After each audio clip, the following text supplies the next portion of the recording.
بسم اللہ الرحمن الرحیم۔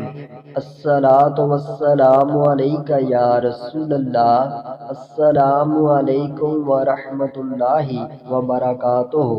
حدیث نبوی صلی اللہ علیہ وآلہ وسلم۔ بخاری و مسلم و مالک و ابو داؤد۔ ابو ہریرہ رضی اللہ تعالیٰ عنہ سے راوی کے فرماتے ہیں، صلی اللہ تعالیٰ علیہ وآلہ وسلم، جب اذان کہی جاتی ہے شیطان گوز مارتا ہوا بھاگتا ہے یہاں تک کہ اذان کی آواز اسے نہ پہنچے۔